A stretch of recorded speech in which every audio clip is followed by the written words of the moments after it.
I was able to gather 54 plants worth 16,200 points during an electromagnetic storm on Dam Battlegrounds. This challenge is really simple in practice. All you're doing is looking for and gathering plants. Dam Battlegrounds offers the greatest volume of plants in my opinion, but your run will be dependent on farming out a couple of key areas before other raiders do. For your equipment, you don't need anything special for your weapons and armor, just plan for dealing with wasps, hornets, and snitches on occasion, but you do want to bring about 15 adrenaline shots in order to make it fully around the map within the 30-minute time limit. You do want a full game for this, so I recommend joining a match at the top of the hour, which ensures you're getting a full 30 minutes, but you will have players joining in progress up until about 18 minutes remaining. Or wait until there's a couple minutes left and queue in then, hoping to get a little lucky with a full match and then no join in progress players. Where you spawn will determine your route, and ideally you want to spawn anywhere between Pattern House to the Pale Apartments, or anywhere in the swamp is also good. If you spawn at Red Lakes or Testing Annex, you'll be at a significant disadvantage if somebody else is doing this trial. If no one else is doing the trial, it genuinely does not matter, so keep that in mind.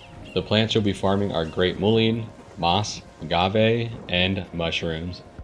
Roots or fruits and fruit trees do not count for this, so if you see those, just ignore them for this run.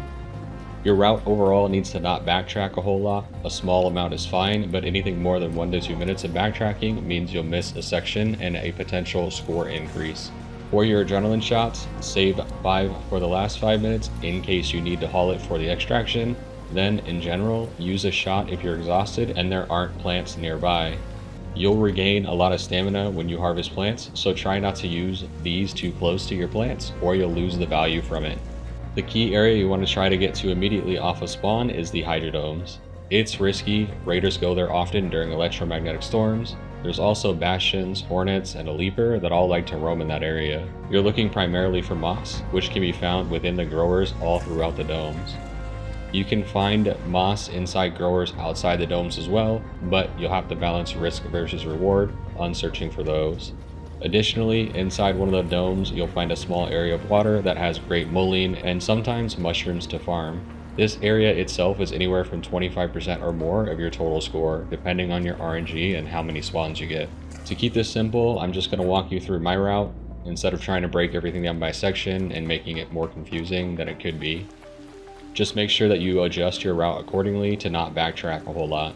Since I spawned right next to the pattern house, I beelined it for that and farmed up the great mullein just outside of it. From there, I ran directly to the hydrodomes. I made my way through all 4 of the main dome structures and was able to find moss in most of them. I was also able to grab a couple of great mullein plants plus a couple of mushrooms in one of the domes that had the water in it, and ran into a raider who was happy to let me take the moss. After the hydrodomes, I moved up to the Ruby Apartments and grabbed all of the great mullein to stream out in front of it. From there, I moved over to the Pale Apartments and got agave on the way.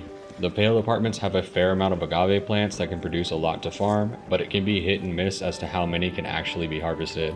Leaving the Pale Apartments is the important one, as you want to follow the stream into the swamp, and it will essentially guide you to all of the great mullein on the way to the old battleground. You'll find a few great mullein scattered around the barren in the old battleground, and then a few more great mullein can be found around the South Swamp Outposts general area. You can keep an eye out for mushrooms as you go anywhere in the swamp, but in my experience, the time you spend actively looking isn't worth the amount you'll likely find. Once I was done in the swamp, I moved over to the water treatment facility. Under the water treatment facility is a small section of water that can have great mullein to be farmed, as well as mushrooms if you get lucky. Inside the water treatment will be a judgment call for you. Mushrooms can spawn along the pipes inside, but during my run, there was just too much arc drama to make the 1 to 2 mushrooms worth the time investment. So I bailed and backtracked towards where I spawned, having to swing wide to avoid a rocketeer path. From here, I moved up to behind the power generation complex extraction for a few agave plants and then rotated down to the Red Lakes. You will find a handful of great mullein on the Red Lakes, and I could have had a couple more if the leaper I ran into wasn't stuck in place right where some can spawn. Letting that go, I moved up to the forest near the testing annex for moss and a one-off great mullein plant. Moss can be really hit and miss in this area, but you will want to look for these larger tree trunks that generally are home to moss if it's spawned in. There was only a few to be found here, so I wouldn't recommend staying too long. Just check the big trees and move up towards water treatment extract and check the agave on the way. At this point, the whole map has been covered, so you can make your way towards the extraction or try and backtrack to an area if you feel you can grab a few more plants that you may have missed. Head back to Speranza, collect your loot if you haven't already, and watch your score climb up the leaderboard. That's going to be it for me today, y'all. Thanks for watching.